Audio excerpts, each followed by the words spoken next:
everyone, welcome back to my channel. I hope you guys are having a great morning, a great afternoon, or a great evening wherever you are. Thanks for tuning in. Today I wanted to do a review on the SuperSponge. This sponge is supposed to save 4 times your makeup. It eliminates germs and it stays clean as long as you're using it, and it's way easier to keep clean. Whereas a beauty blender, they say, absorbs the product and keeps the product in the sponge for a really long time even after you wash it.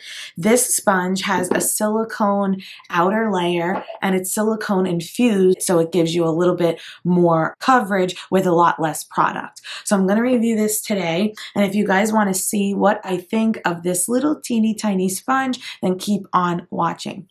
So my hair is wet right now because I'm going to be doing a blowout tutorial after this one, but I wanted to have my makeup on first, so I'm going to be using this little sponge. It feels really funny. It's very soft, really squishy. And I honestly don't think that water or moisture really does anything for this. It kind of just dried right up. I'm going to take one of my favorite foundations from Lancome.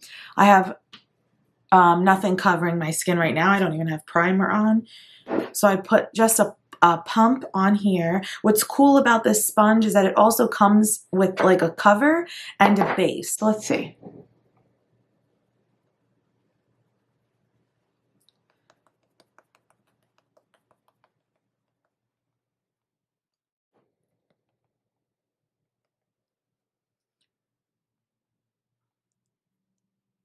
This is what the sponge looks like after I've used it. This is the side without any foundation. This is the side with the SuperSponge. Even the plastic sensation, the silicone, feels weird to me. What I will say is that the foundation feels a lot lighter on this side than it would if I did a brush. A lot of times I use a brush and I feel some moisture or tackiness.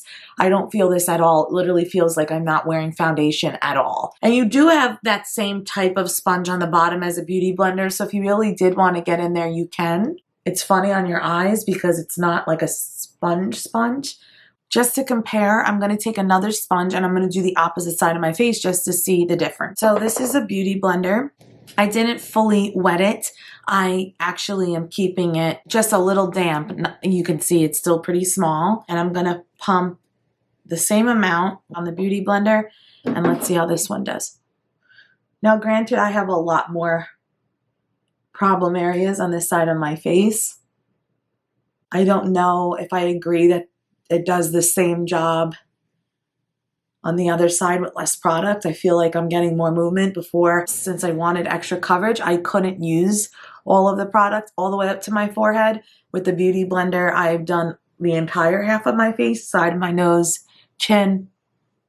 And don't get me wrong, the amount of coverage you have also depends on the type of foundation you're using.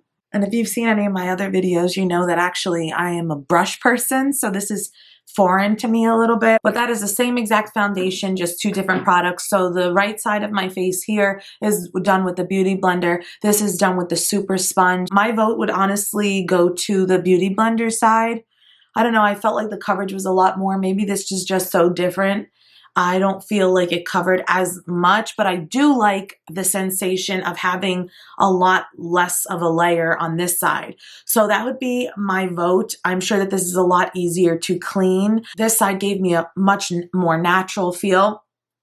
With the foundation, I don't feel like the foundation is actually seeping into my skin, if that makes sense. It's kind of just staying on the outer layer. I don't feel that it's going deep into my pores, which is going to cause me to break out. This side, I do feel the foundation is really getting in there, which might not necessarily be a good thing. So basically, in a nutshell, I would say I feel like you could accomplish the same exact type of look with a beauty blender or a Real Techniques beauty sponge. It's great that it's silicone and that product is not seeping in there to keep you from having bacteria. I don't agree that you can do the same exact amount of work on your face with less product. I feel like I would actually need more product to get the coverage that I want. One thing that I do love about it is the feeling that there's less product on your face and not such cakiness. And I do like that it comes with a little cleaner so that when you're washing it, you can kind of use these rough edges to clean all of the product out. So for me, it would not be a win.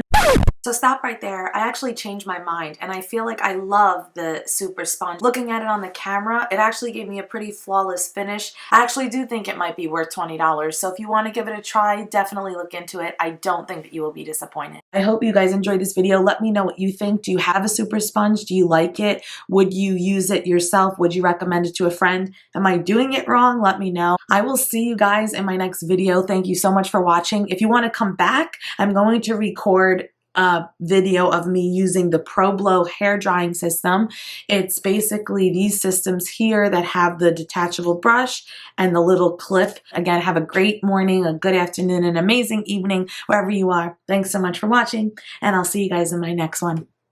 Bye.